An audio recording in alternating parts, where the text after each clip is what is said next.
ছোটবেলা থেকে একটা ইচ্ছা ছিল আমি গিটার কিনবো, কেনার পর শিখে নিজে নিজে গান গাইবো। কিন্তু দুঃখের ব্যাপার হলো আমার ভয়েসটা খুব খারাপ, তার জন্য আমি গান গাই না। তার জন্য অবশেষে একটা গিটার কিনলাম এবং এটা শিখার খুব চেষ্টা করলাম। তারপর গিটার কেনার পর এই জিনিসটা দেখার পর আমার অনেক বেশি ভালো লাগছে। ছোট্ট গিটার এটাকে বলা হয় মেবি, এটা নাম আমি ঠিক জানি না। এটাও দেখতে অনেক বেশি সুন্দর ছিল, বাট আমি পারি নাই বিধায় আমি ভাবলাম যে আগে একটা নিয়ে শিখি, তারপর আরেকটা কিনবো। Hello everyone, welcome to my new blog. আশা করি আপনারা সকলে অনেক ভালো আছেন। আমি অনেক বেশি এক্সাইটেড, কেননা আজকে আমি যাচ্ছি গিটার কেনার জন্য। আর গিটার কেনার ছিল আমার অনেক ছোটবেলা একটা স্বপ্ন, কারণ গিটার কিনে শিখবো এবং নিজে নিজে গান গাইবো। এখন আমি আছি দিল্লি পাহাড়গঞ্জ, এখান থেকে আমি যাবো গিটার কেনার জন্য। তো আশেপাশে অনেকগুলো দোকান দেখছিলাম, ভাবলাম যে এখান থেকে কিনবো, কিন্তু এখানের গিটারের মান তেমন ভালো না থাকার কারণে আমি যাবো অনেক দূরে। তো এই হচ্ছে গিটারগুলো, দেখতে পাচ্ছেন কত সুন্দর সুন্দর গিটার। এখান থেকে কেনার খুব ইচ্ছা ছিল, কিন্তু এখানে গিটারগুলো তেমন ভালো ছিল না, যার জন্য আমি অনেক দূরে চলে গেছিলাম গিটার কেনার জন্য। আসলে গিটার কেনার মূল কারণ হচ্ছে আমার খুব শখ গিটার বাজিয়ে নিজে নিজে গান গাইবো, বাট আমি তেমন গিটার পাই না, যার জন্য প্রথমে একটা গিটার কিনবো, তারপর বাসায় গিয়ে গিটার বাজানো শিখবো কারোর মাধ্যমে, তারপর আমি নিজে নিজে গান গাবো, এটা আবার পেজে আপলোড করবো। এটাই ছিল আমার খুব বড় একটা ইচ্ছা। কিন্তু গিটার বাজানো যে এত কঠিন ছিল, আসলে আমি প্রথম গিটার কিনেছিলাম 2019 সালে। কেনার পরে অনেক চেষ্টা করেও গিটার বাজানো শিখতে পারি নাই, ব্যর্থ হয়ে তারপর গিটারটা আমি বিক্রি করে ফেলি। তারপর ভাবলাম যে আমার আবারও ট্রাই করতে হবে, চেষ্টা করতে হবে গিটার বাজানোটা শিখা। তারপর আমি আবার কেনার জন্য একটা প্ল্যান করলাম। আর এই হচ্ছে সেই গিটারটা। প্রথমে আমি দেখতেছিলাম যে এটা আসলে কেমন লাগবে, বাট এটা তেমন একটা ভালো লাগছিল না আমার কাছে, একবারে হালকা মনে হচ্ছিল, তেমন একটা ভালো কোয়ালিটি না, যার কারণে আমি ভাবলাম যে না, এটা আমি নিব না। তারপর অবশেষে দেখি যে এদিক দিয়ে এটা ফাটা আছে, যার জন্য ভাবলাম যে এখান থেকে আমি আর গিটারই কিনবো না। তার জন্য এবার আমি চলে যাব অনেক দূরে, যেখানে শুধু গিটারের বাজার। তো এটাতে ঢুকতে গেছিলাম, ঢুকার পরে আমরা বলতেছে যে এখানে ভিডিও করা নিষেধ, যার জন্য ভাবলাম যে যদি ভিডিও করতে নিষেধ হয় তাহলে আমি এখান থেকে গিটারই কিনবো না।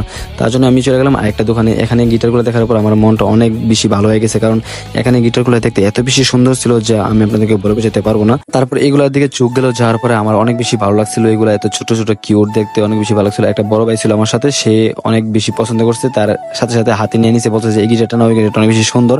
যার জন্য আমরা এই গিটারটা দামাদামি করলাম এবং ইনি ঠিক করতেছেন, মানে সবকিছু তারগুলা টাইট দিতেছে, যাতে করে মানে বাজিয়ে দেখাবে আর কি, যে কতটা সুন্দরভাবে বাজে আর কি। তো সবশেষে এই গিটারটা আমরা কিনছি কত টাকা দিয়ে? মাত্র 2000 রুপি দিয়ে। ইন্ডিয়াতে রুপি, যেহেতু রুপি দিয়ে কিনছি, বাংলা টাকায় মেবি 3000 টাকা কাছাকাছি হবে। তো এই গিটারটা মাত্র 3000 টাকা পড়ছে। আমার কাছে মনে হয় যে অনেক সস্তা, অনেক। আসলে গিটার বাজানোর স্বপ্ন অনেকেরই জাগে, অনেকে গিটার কিনে, কিন্তু সবশেষে আবার গিটার বাজাতে ব্যর্থ হয়, শিখতে ব্যর্থ হয়। যেমনটা আমি প্রথমবার 2019 সালে যখন কিনছিলাম গিটার, আমি আসলে গিটার বাজাতে শিখতে গিয়ে অনেকটা ব্যর্থ হয়ে গেছিলাম, যার কারণে রাগ করে গিটারটা বিক্রি করে দিয়েছিলাম। তো এখন যে গিটারটা আপনারা দেখতে পাচ্ছেন, আসলে এই গিটারটা আমার না, আমার এক বড় ভাই কিনতেছিল, কারণ আমার গিটার বাজানো মানে শিখাটা এতটা সময় আমার কাছে নাই, যার কারণে আমি গিটার আর কখনই কিনবো না। বাট এই জিনিসটা কেনার খুব ইচ্ছা আমার আছে, কারণ এটা দেখতে অনেক বেশি কিউট, অনেক বেশি সুন্দর, তার জন্য দেখতেছিলাম। বাট এটা তারগুলো ছিল একবারে লুজ, যার কারণে বাজাতে তেমন একটা ফিল পাইছিলাম না। আসলে আমার কাছে অনেক বেশি ভালো লাগছিল এই জিনিসটা। আমি আসলে অ্যাকচুয়ালি কিনবো আর কি, কত যেটাকে বলা হয়। আর যারা মানে গিটার কিনতে চান, অবশ্যই কি গিটার সম্পর্কে জানুন, গিটার সম্পর্কে জানার পর তারপরে কিনুন। গিটার বাজানোর কিন্তু এতটাও সহজ না, আগে শিখতে হবে ভালো করে, তারপরে গিটার কিনুন। আমি ফার্স্ট টাইম যখন গিটার কিনছিলাম, আসলে আমি কারো কাছে ধারণা না নিয়ে হঠাৎ করে গিটার কিনে, গিটার কেনার পরে গিটার বাজাতে পারি নাই। কারোর সাথে আলাপ করছিলাম যে শেখার জন্য, তারপর দেখলাম যে অনেক বেশি কঠিন, আমার কাছে দ্বারা সম্ভব না, কারণ এতটা সময় আমার তখন ছিল না, আমি ছিলাম হোস্টেল লাইফে, যার জন্য আমি গিটার বাজানোটা শিখতে পারি নাই। তার জন্য অবশেষে আমরা মানে গিটারটা কিনে ফিরে, কেনার পরে এখানে একটা আনবক্সিং করা হয়েছে ড্রাম। এই জিনিসটা অনেক বেশি সুন্দর, মানে এটাতে সাউন্ড হয় অনেক সুন্দর। আমরা যখন বাজিয়ে দেখতেছিলাম অনেক বেশি ভালো লাগতেছিল।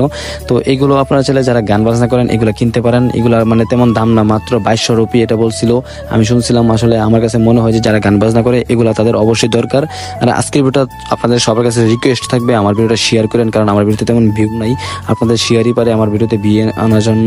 আমি আপনাদের কাছে সবশেষে একটা কথা বলবো যে আপনারা আমার ভিডিওটা একটু শেয়ার করেন, লাইক কমেন্ট শেয়ার, এবং পেজটাকে ফলো করে আমার পাশে থাকেন।